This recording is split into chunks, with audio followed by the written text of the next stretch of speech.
शब्द शोधला तर अर्थ आहे, वाढला तर कलह आहे. शब्द समजला तर सांत्वन आहे, झेलला तर आज्ञा आहे. टाकला तर वजनदार आहे, शब्द अक्षय पण आहे आणि शब्द निशब्द पण आहे. हळवी असतात मने जी शब्दाने मोडली जातात आणि शब्द असतात जादूगार ज्याने माणसं जोडली जातात. समुद्रात दगड मारला म्हणून बदला घ्यायला सुनामी येत नाही. आपल्यालाच हौस असते कोणी काही बोलले की बदला घ्यायची, तडफड करायची. निसर्गाकडे पहा, रोज तोडतात म्हणून फुलं यायची थांबत नाहीत. रोज खुडतात म्हणून झाडं रिकामे होत नाहीत. आपण कायम भरलेलं राहायचं. घेणारा घेऊन जातो, देणारा देऊन जातो, थांबणारा थांबून पाहतो. प्रत्येकजण आपले कर्म करतो, आपण आपले कर्म सांभाळायचे. हेच आपलं आयुष्य आहे. तर शुभ सायंकाळ सगळ्यांना. कसे आहात सगळेजण?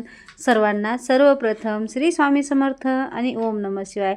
आजचा दिवस तुम्हाला खूप छान आनंदाचा व आरोग्यदायी जावो.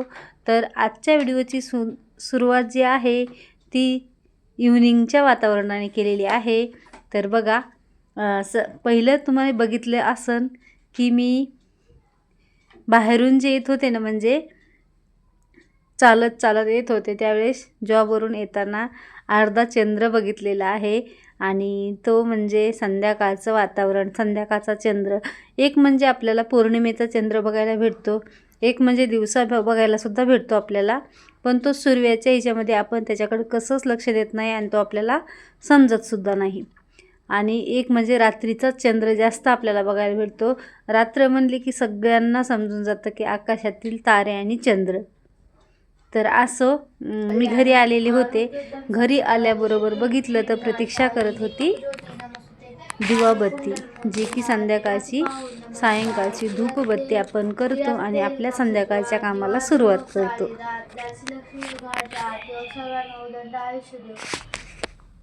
तर मी जे सांगत होते आता तुम्हाला की शब्दाने प्रत्येक गोष्टी होतात. शब्द समजला तर अर्थ. शब्द तुकाराम महाराजांनी पण एक छान असा शब्दांवर अभंग केलेला आहे. शब्दचे आमचे उत्तरे, शब्दच आमचे शस्त्र, शब्दचे आमचे अस्त्र, असं काहीतरी एक अभंग आहे बघा. मला तो आठवला आता ह्याच्यावरून. तर खूप छान मार्गदर्शनाखाली त्यांनी तो अभंग केलेला आहे आणि त्याच्यावरच हे काहीसं आहे आणि ते आपल्या रोजच्या जीवनामध्ये येतं. कारण प्रत्येक जणाची सुरुवात शेवट हा शब्दानेच असतो, म्हणून शब्द हे जपून वापरावे लागतात आपल्याला.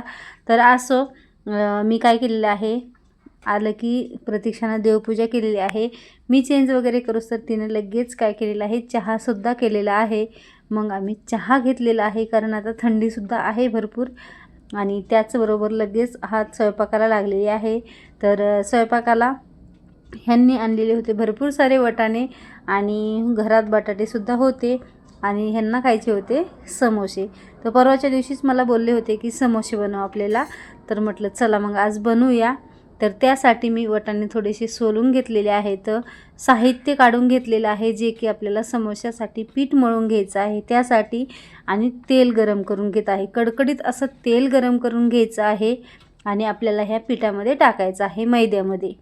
आणि साहित्य जे आहे ते घेतलेलं आहे, थोडासा खायचा सोडा आणि थोडासा ओवा आणि थोडंसं मीठ आणि कडकडीत असं गरम करून घेतलेलं तेल व्यवस्थित असं पिठामध्ये मिक्स करायचं आहे आणि आपल्याला पीठ मळून घ्यायचं आहे.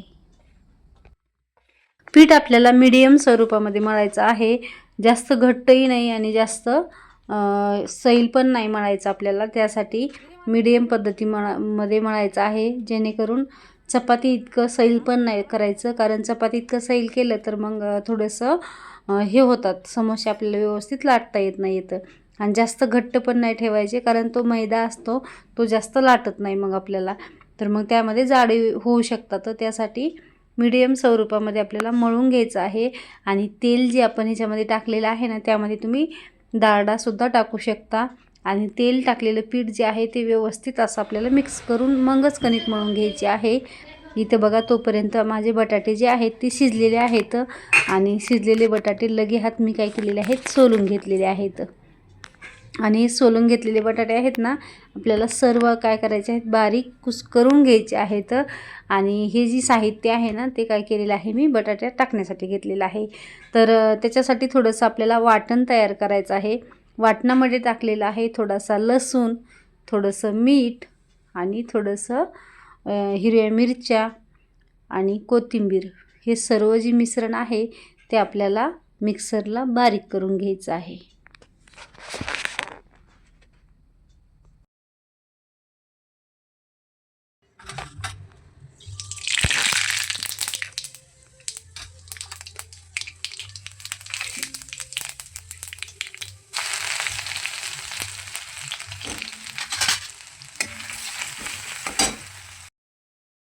चला, इथं काय केलेलं आहे मी, मसाला परतून घेण्यासाठी तेल टाकलेलं आहे. तेलामध्ये जिरे मोहरी टाकलेली आहे. जिरे मोहरी तडतडली की त्यामध्ये टाकलेली आहे थोडीशी अद्रक. अद्रक जी आहे ती तुम्ही वाटणातही टाकू शकता किंवा अशी तेलामध्ये तळूनसुद्धा टाकू शकता. तर मी काय केलेली आहे, तेलातच फोडणीला तळायला टाकलेली आहे आणि त्यामध्ये टाकलेला आहे थोडासा वाटाणा, थोडंसं धने पावडर आणि थोडीशी हळद.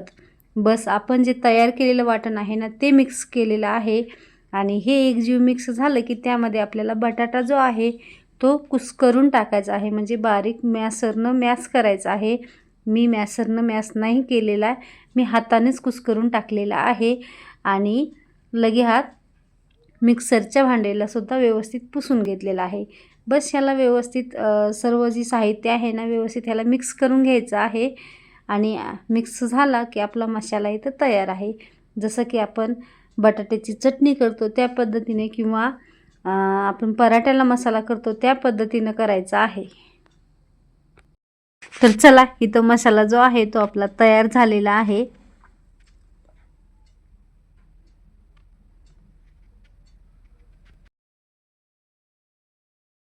आणि तोपर्यंत आपण मळून घेतलेली कणिक जी आहे ती सुद्धा मस्त नरम झालेली आहे, थोडीशी म्हणजे मुरलेली सुद्धा आहे. तर त्याची आपल्याला एक एक लाट्या जी आहेत अशा चपातीसारख्या करून घ्यायच्या आहेत. आणि नंतर त्याचे आपल्याला 2 भाग करायचे आहेत. ज्यावेळेस आपली पूर्ण लाटी व्यवस्थित समप्रमाणात लाटून झाली की आपल्याला काय करायचं आहे, त्याच्या 2 लाट्या म्हणजे अर्धा भाग करून घ्यायचा आहे. आणि त्याला मस्त असा बघा असा करून समोशाचा आकार आपल्याला द्यायचा आहे. हे व्यवस्थित बंद करून घ्यायचं आहे, जेणेकरून तेलात टाकल्याच्या नंतर फुटलं नाही पाहिजे.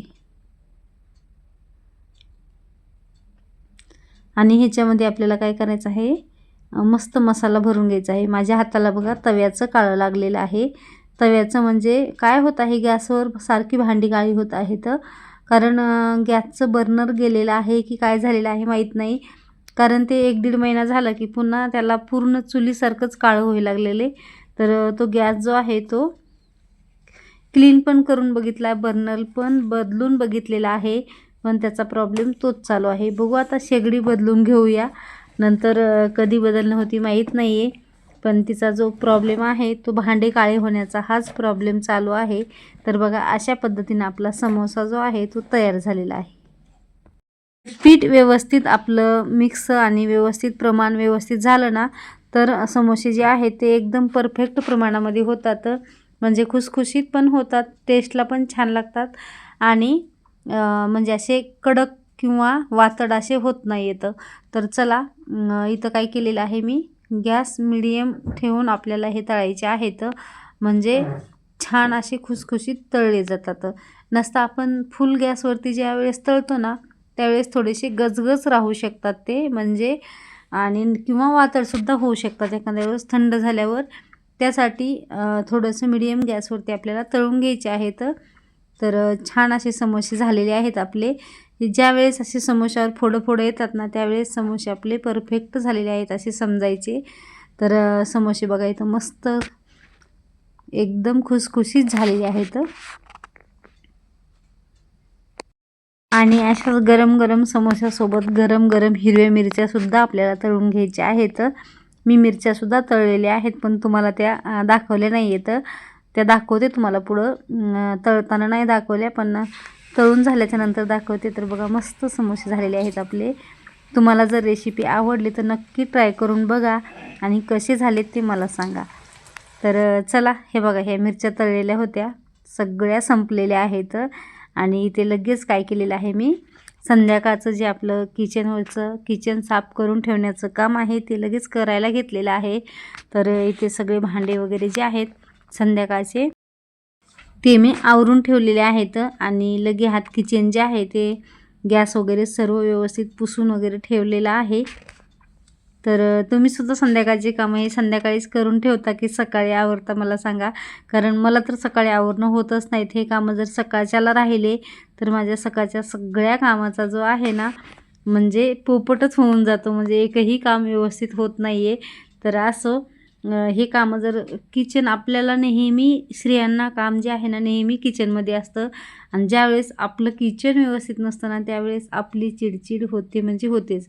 भले ती कितीही तुम्ही संयमाने हाताळा, अगर कितीही शांततेनं करण्याचा प्रयत्न करा, पण किचनमध्ये जर गर्दा असेल तर आपलं मन काही शांत राहत नाही.